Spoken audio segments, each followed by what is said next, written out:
So Nina, welcome to Cluj, welcome to Tech Sylvania. Before we jump into some of the questions from the audience, I just want to check, how did you feel the vibe of the conference? How did you like the people that you've met so far?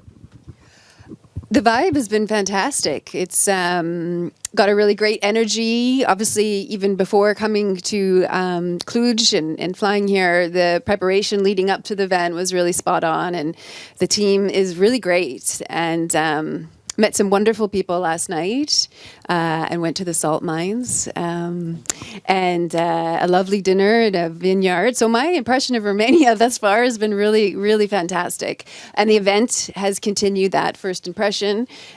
Great venue, really great lineup of speakers.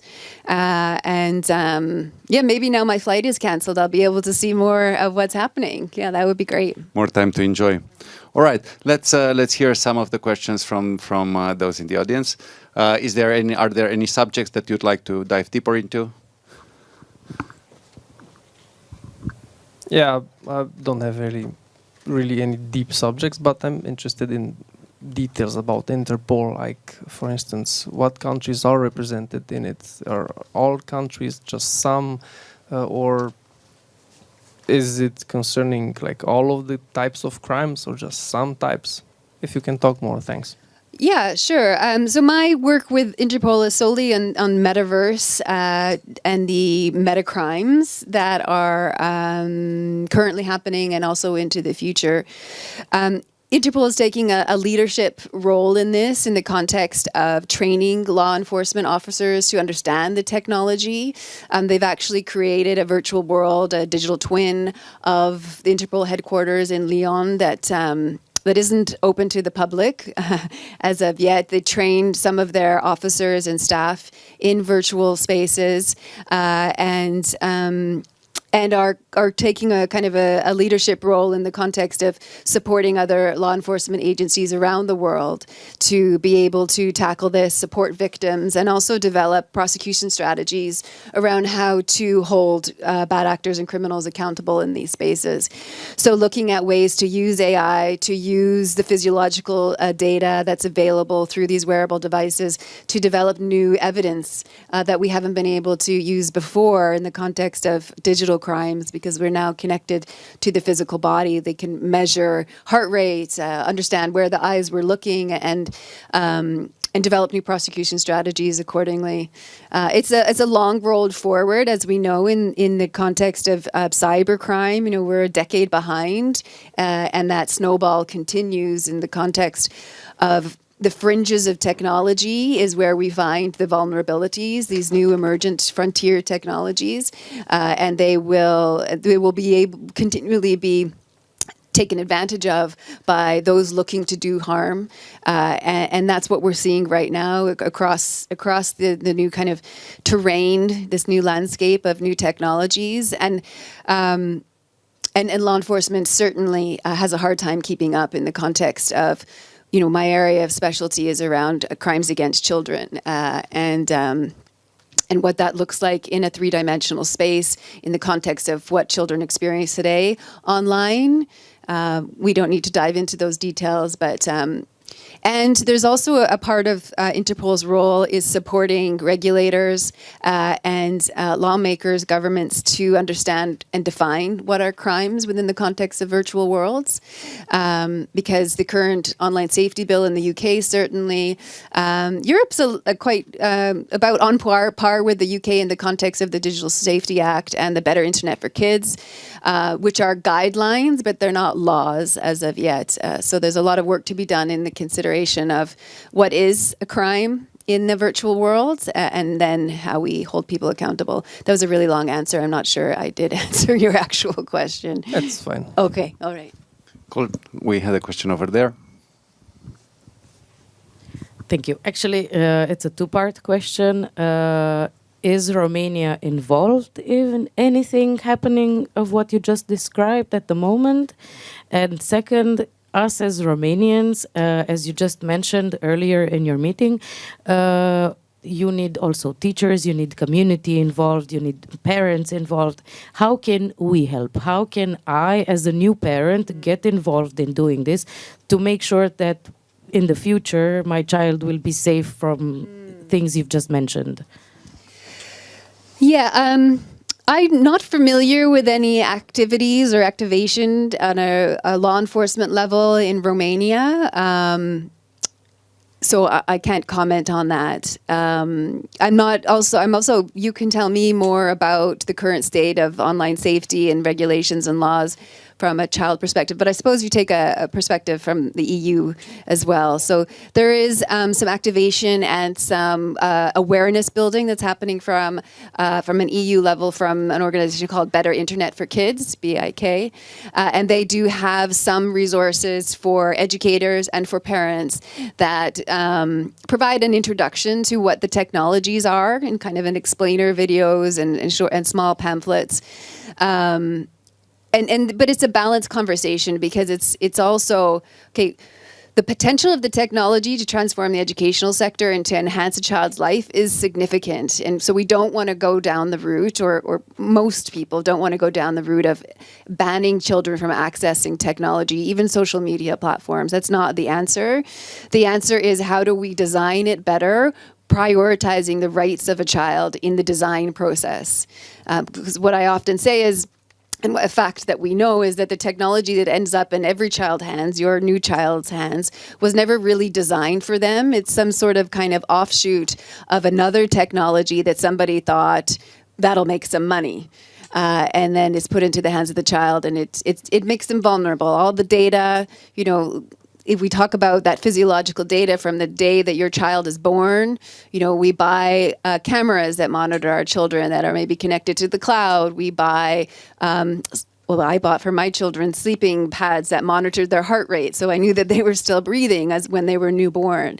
And that data is recorded somewhere and accessible to somewhere. So from the moment a child is born, that data is following them for the rest of their lives.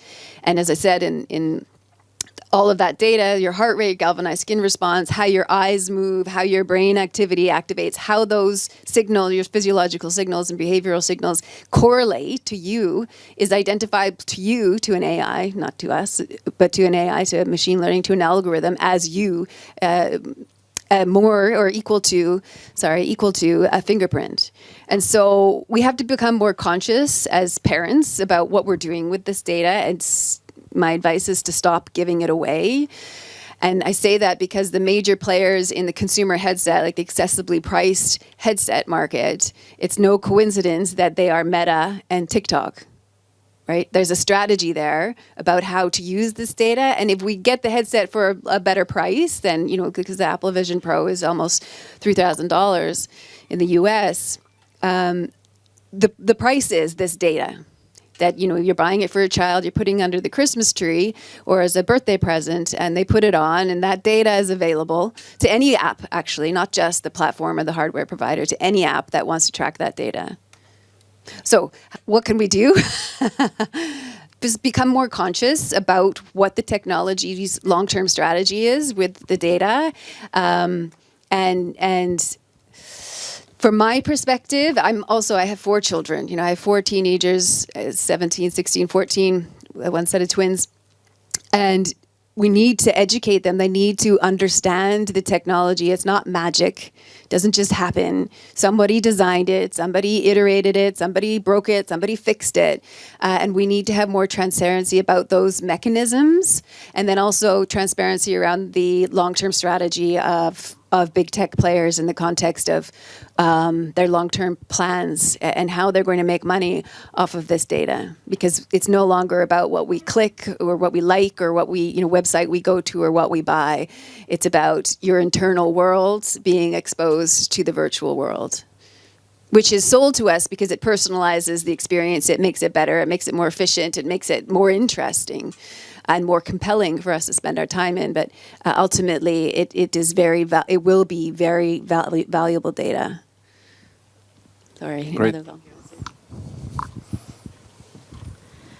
First of all, thanks for your presentation. It was really interesting. I myself am a PhD student, and my research focuses on consumer behavior and branding in the metaverse. Mm-hmm.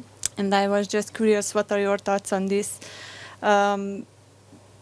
As far as you mentioned as well in your presentation, I'm noticing that a lot of global brands, such as Nike, for example, are building their branded words on Roblox or Adidas on the Decentraland, and 10-year-old kids are engaging with these words, and their parents are buying the physical products, and we don't really know how this will turn out on the long run. So what are your thoughts on branding and consumer behavior in the metaverse? Well, I think it would be a fatal flaw and a disgrace to humanity if the best thing that comes out of this technology is how to market and advertise each other better.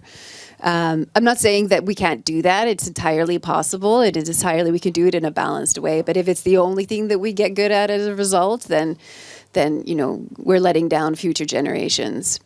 I think, the advertising market is highly regulated on the television space, less on the internet, around what children can be exposed to on certain times of day. They banned cigarette advertisements on children's networks. You can't sell them high sugar content things on television. But we're not there yet with the considerations of how the manipulation of marketing and advertising is happening in these virtual worlds, Roblox, Fortnite, and others as well, and these brand placements, these brand activations, because it's just a game, right? It's just a game. They're just having fun, whether it's on a headset or the desktop or their phone. Like it's distracting my kid. I can go do something. So parents aren't that concerned, but yes, they are influenced to buy the product. So the manipulation is working, but regulators haven't caught up to the fact that this is significant manipulation to children, to growing minds. And not only are they buying items, but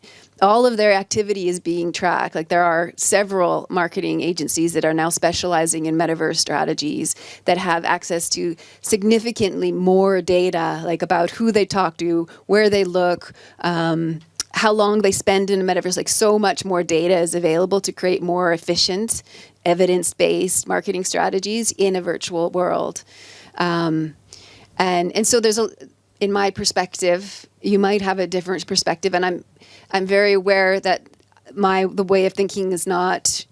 I'm open to other opinions, but until we decide whether what we're currently calling just a game is real or not, in terms of is it impacting this child's life? Is it impacting how they feel? Because if we continue to be in a space where we're calling it just a game all the time, then we will continue to allow that manipulation, the continuation of negative behavior, all of the, sexual harassment, the racism that occurs in these spaces will continue because it's just a game. Just turn it off. Oh, don't play in that space, or just don't do it, is not a solution, right? We have to demand better in the context of these virtual worlds, and we have to hold people and platforms accountable for when they're doing damage. And unfortunately, as a child, it's hard to differentiate your emotions from virtually impacted emotions and digital and real world, physical world emotions. It's just the same. You don't have the frontal lobe conditioned to be able to distinguish that. You just feel badly, right? And you're being affected by it. And then your parent says to you, why do you feel that way? It's not real. And the child is like, it feels very real, right? And so we're in this kind of vicious cycle of telling our children that how they feel isn't accurate, but they feel this way. And so we're in this like loop of not acknowledging that these virtual experiences are very real. We had another question over there. So yeah, I'll have two longer questions. The first one refers to the insight that tech companies have. Like the VR tech you presented, the Apple Vision Pro, maybe it was developed for fewer years over. So the question is, do we see a trend towards what new kind of tech will emerge?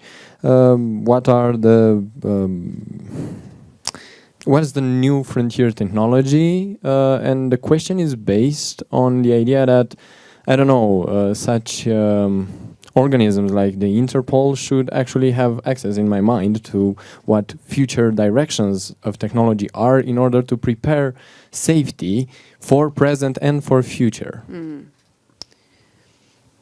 Right. So I think the first question is, what are the technologies that we need to be? Yeah. So so what is sometimes it has different terms. So frontier technologies, emerging technologies, exponential technologies. A lot of what has been talked about this morning at Techsylvania is these technologies that are being developed in labs and research and development, and calling it quantum computing and brain-computer interfaces. These technologies are not that far away. Perhaps from a consumer accessible price, it's a far further away, but they're being activated today, and so in the context of the metaverse, we don't have a full metaverse yet. The vision is the coming together, the integration, the convergence of at least 5 different technologies coming together to create a synthetic world that is persistent and consistently available, pervasive, that's 360 degrees around us, and the hardware is a lot smaller, and we're wearing wearable devices. The Internet of Things enables the devices to be able to speak and exchange data to personalize the experience for you. But because those technologies are currently being developed in silos, we don't see the full impact of them as of yet in the context, especially of children and young people, but really how it's going to integrate into our lives, to seep into our lives very slowly but surely before you know it. Like these devices are going to be in your living room and you can't remember how you lived without it, right? Like we've seen that happen. And sorry, what was your next question? No. The second question is yet to come. You've answered my first one. Right, okay. So you're specialized in meta crimes, but the image that I formed is that those are the crimes we are kind of used to, but in the other space. And the question is, are there new type of crimes? The way I see it is a new start for a society, especially in which, as you said, Gen Alpha and Gen Z are already in. But shouldn't we actually know how to answer better to the risks and the danger that a new forming society could be exposed to? Yeah, I think in recent years, we have gotten better in terms of not-for-profits, government agencies, creating affiliations that advocate and petition large big tech companies to take action, right? So, there's several new some organizations in the U.S. that are they're called Moms Against Media Giants or something like that. So they're about this push towards removing digital technology for a child's life until they're the age of 18, right? So that, and I understand as a mom of 4 why you would want to prevent them from accessing social media, because there is a lot of damage that can be done. The percentage is actually quite low. It's like 0.05% of those worst case scenarios that we see in the media, especially around sextortion at the moment, and suicides due to algorithms, all these really horrific stories. But there is evidence to show that, the integration of technology into a child's life improves their mental health. So we're at this point where the data is showing us 2 different things. And that is where we'll be paralyzed for a while until we figure out how best to do this. Big tech companies are asking to be regulated, and yet at the same time they lobby against regulation. Through the online safety bill in the UK, there was a lot of kind of backhanded. They consulted almost every law firm in the UK, and so that law firm couldn't, there was a conflict of interest because they had already been consulted by Meta. So it was just, there's a lot of kind of, there's a lot of lack of transparency and a lack of collaboration at these from the macro level to the micro level. And I believe that until, in the context of new crimes, one of the things, if we decide, that we need to decide, is it real or not, is around, from my opinion, this piece about if it's not a game, then if you sexually harass me or sexually assault me or potentially rape me in the metaverse, is it a crime? Like that's a big point of what I talk about, is what is the physical implication of being embodied in an avatar? And the rights of my physical digital avatar, are they the same as my physical body? Right? And so we're willing to believe that a digital twin of a building, the digital twin of of industry is real and replicates and simulates enough to adequately train us, to train machine learning, to train individuals on how to do their job better or how to improve their lives. And even in the education sector and health sector, we're willing to believe that the technology is good enough to improve our lives. But we're not willing to believe that if I'm harmed in this space, in a physical body, in my virtual body, that is also causes an impact and trauma and harm as well. And that is kind of an existential question that I think we need to answer, and which is why is it real or is it not? Because if it's real, then we're going down a very scary path. If it's not, well then, see you later, because I'm out. because we need to make that boundary clear. Otherwise, what we see in the current two-dimensional state, the bullying, the trolling, and not only psychological impact but financial crimes as well, we're willing to consider those as harmful and damaging, and we can take someone to court if you steal my digital assets, but not if you harm my digital avatar. And how do regulators see that? From your experience? I think it's not to overuse the word, but it's unprecedented, really. There was a case in the UK of a young woman, a child, who came forward to the police who was sexually assaulted in a virtual space. And I myself have experienced that as well, which has bulldozed this conversation into the forefront. But from the 2 years since I reported I didn't report it, but how I shared it, and then when this young girl came forward, this child came forward, a lot happened in those 2 years, and I'm happy that she was confident enough and supported enough by her friends and family and whomever is in her life to go to her local police office and say, look, this happened to me in a virtual world. I don't think it should have happened. Can you do something about it? And I think that's what's going to happen. We're going to have children crying and parents saying, why is my child crying?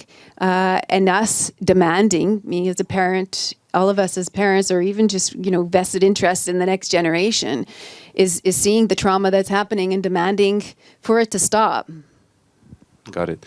I think we had a question over there. We're almost over time, so we're going to take the last question then. So one question and then the last one over there. So my question is linked to what you are saying. I don't know if this is working. So metaverse doesn't recognize borders, and you have so many metaverses that in a way you have layers, vertical layers as well. So when it's about enforcement, even if by miracle we could have the right laws, is AI playing a role in enforcing some of these rules going forward, or is anybody following what is going on in the metaverse universe in terms of I can be in 10 different places with 10 different identities and virtual identities and so on. So how is this going to be managed? And cryptocurrency, the fact that, for example, nations now issue cryptocurrency like the dollar becoming digital will encourage fraud on the metaverse, or what's your opinion? And because I think everything we do, Interpol and everybody, it's past focused. Yes. So we identify what Google did in the past wrong, and we find him now. Yeah. Or it now. But yeah.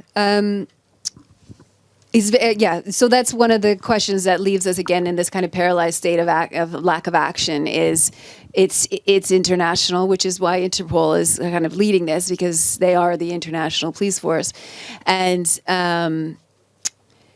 across jurisdictions. I mean, even on a cultural level, we talk about the West and other parts of the world and how our values are different, like what a woman is allowed to do in wherever, I'm not going to get specific, is not allowed somewhere else, and what she wears and who she looks at, who she talks to, how a man talks to her.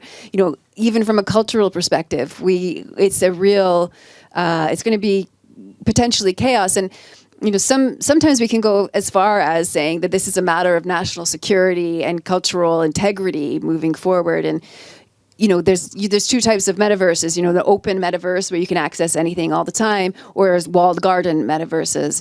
And so, from a practical point of view, I think at some point countries will develop their own walled gardens, so that their people can only access approved environments. There's a woman that collaborate with at Stanford, Britton Heller, who is a specialist in kind of the law, the legal aspects in the U.S. of metaverses, of virtual worlds, and she has very much on stages and in talks like this proposed a police force for the metaverse, that it is policed and that there is a specialized contact number to get in touch with to say this happened, that happened, and yeah. Yes, yeah. And so in August, I'm going to Dallas to talk at the Crimes Against Children conference in the U.S. and where I'll be doing hands-on workshops and trainings with the police officers, law enforcement, prosecuting agents, and also attorneys as well, so that they begin to understand the technology, so they can begin to have these types of conversations and understand the heightened level of experience that's offered in virtual worlds when we talk about being fully present, fully immersed, and fully embodied. And as the fidelity of the technology improves, where we are very much experiencing a world where we are living in the virtual and the physical at the same time, and a child who's 5 years old can't tell the difference between what's real, or virtual, how are we going to manage that in the future? And I think, to me, there's no doubt that we need more forward-thinking policy and government regulation.